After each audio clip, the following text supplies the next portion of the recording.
प्रधानमंत्री नरेंद्र मोदी ने आज शाम विशाखापट्टनम के रामाकृष्णा बीच पर अंतर्राष्ट्रीय सिटी परेड का निरीक्षण किया। परेड में भारतीय नौसेना ने विभिन्न हथियारों के बहुआयामी परिचालन कार्यों का प्रदर्शन किया।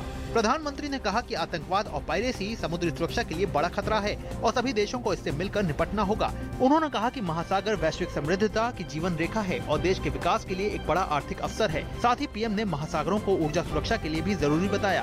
प्रधानमंत्री ने कहा कि भारत इसी साल अप्रैल में ग्लोबल मैरीटाइम समिट का आयोजन करेगा। उन्होंने कहा कि सम्मेलन का उद्देश्य अन्य देशों के साथ व्यापार और निवेश संबंधों को और मजबूत करना है। प्रधानमंत्री नरेंद्र मोदी ने सौर ऊर्जा को संरक्षित करने के लिए वैज्ञानिकों से नए तरीके खोजने का आह्वान किया। उन्होंने ओडिशा की राजधानी भुवनेश्वर में राष्ट्रीय विज्ञान शिक्षा एवं अनुसंधान संस्थान के नए परिसर का उद्घाटन किया। छात्रों को संबोधित करते हुए प्रधानमंत्री ने कहा कि हमें सस्ती और सतत ऊर्जा की जरूरत है जो लोगों को हानि न पहुंचाए। उन्होंने कहा कि आविष्कार हर समाज और पीढ़ी की जरूरत है। प्रधानमंत्री ने कहा कि भारत के अंतरिक्ष मिशन ने पूरे विश्व में अपनी पहचान बनाई है। पीएम नरेंद्र मोदी ने भुवनेश्वर में 3500 करोड़ की लागत वाले आधुनिकतम पारादीप ऑयल रिफाइनरी संयंत्र राष्ट्र को समर्पित किया। उन्होंने कहा कि सरकार का लक्ष्य साल 2022 तक पेट्रोलियम पदार्थ के आयात में 10% की कमी लाना है। प्रधानमंत्री ने आज पुरी स्थित जगन्नाथ मंदिर के दर्शन भी किए।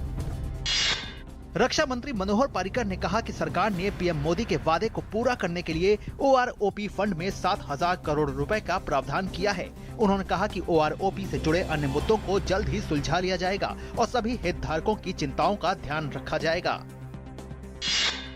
विदेश मंत्री सुषमा स्वराज ने 39 अगवा भारतीयों के परिवारजनों से मुलाकात की। 1.5 साल पहले इराक में अगवा किए गए सभी 39 भारतीयों के जीवित होने का भारत ने भरोसा जताया है। विदेश मंत्री ने कहा कि सभी अगवा भारतीयों को छुड़ाने में अरब देशों ने हर संभव सहयोग का भरोसा दिलाया है। इसके लिए उन्होंने अरब देशों को धन्यवाद भी दिया। संसदीय कार्य मंत्री वेंकैया नायडू ने आज आगामी संसद सत्र के विषय में कहा कि सरकार की प्राथमिकता सबको साथ लेकर सदन को चलाने की है। इसके लिए प्रधानमंत्री ने कांग्रेस अध्यक्ष से भी वार्ता की है। पंजाब के खेमकरन में भारत पाकिस्तान सीमा पर बीएसएफ ने 4 तस्करों को मार गिराया। तस्करों के पास से 10 किलो हेरोइन और 2 पिस्तौल बरामद किए गए हैं। मारे गए तस्करों में से 2 को भारतीय और 2 को पाकिस्तानी बताया जा रहा है। इलाके में बीएसएफ की छापेमारी और तलाशी अभियान जारी है। जम्मू कश्मीर के पुलवामा जिले में सुरक्षा बलों के साथ मुठभेड़ में एक आतंकी मारा गया। पुलिस के मुताबिक सुरक्षा बलों के तलाशी अभियान के दौरान एक गांव के घर में छिपे आतंकियों ने गोलीबारी शुरू कर दी। पुलिस ने बताया कि घर में छिपे आतंकियों ने सुरक्षा बलों पर ग्रेनेड से हमला किया। दिल्ली में एमसीडी के सफाई कर्मचारियों की हड़ताल जारी है। हड़ताली कर्मचारियों ने कई जगह प्रदर्शन करके यातायात जाम किया। उधर दिल्ली उच्च न्यायालय की फटकार के बाद उत्तरी और पूर्वी दिल्ली के डॉक्टरों ने हड़ताल खत्म कर दी है। केंद्रीय गृह मंत्री राजनाथ सिंह ने केंद्र शासित प्रदेश लक्षद्वीप के अपने 2 दिवसीय दौरे के दौरान सुरक्षा और विकास कार्यों की समीक्षा की। गृह मंत्री ने कहा कि लक्षद्वीप समूह के चौतरफा विकास के लिए केंद्र सरकार की तरफ से कदम उठाए जा रहे हैं। उत्तर कोरिया द्वारा लंबी दूरी के रॉकेट के प्रक्षेपण पर संयुक्त राष्ट्र ने आपात बैठक बुलाई। संयुक्त राष्ट्र सचिव बान की मून ने उत्तर कोरिया को अपनी गतिविधियों को रोकने और अंतर्राष्ट्रीय दायित्वों का पालन करने की सलाह दी है। पाकिस्तान के क्वेटा शहर में हुए एक आत्मघाती हमले में करीब 10 लोग मारे गए हैं। मरने वालों में एक महिला और सरकारी अर्धसैन्य बल के 3 सदस्य शामिल हैं। पाकिस्तान तालिबान ने इस हमले की जिम्मेदारी ली है। ताइवान में आए शक्तिशाली भूकंप से बहुमंजिला इमारत ढह गई। मलबे में कई लोगों के दबे होने की आशंका है। बचाव कर्मियों का कहना है कि लोग मलबे में काफी अंदर तक फंसे हुए हैं।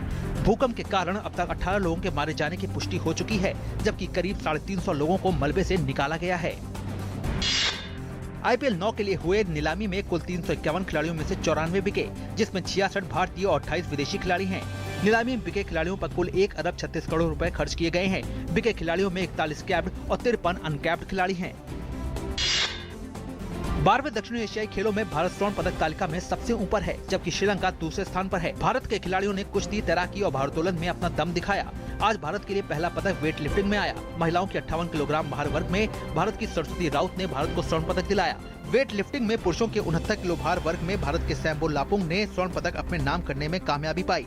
महिलाओं की 4 गुणा 100 मीटर फ्री स्टाइल तैराकी में भारत ने स्वर्ण पदक हासिल किया। वहीं पुरुषों की 1500 मीटर तैराकी में भारत के साजन प्रकाश ने कामयाबी हासिल की। तैराकी का रजत पदक भी भारत के नाम रहा। साइकिलिंग से भारत के लिए आज भी 1 स्वर्ण, 1 रजत और 1 कांस्य आया।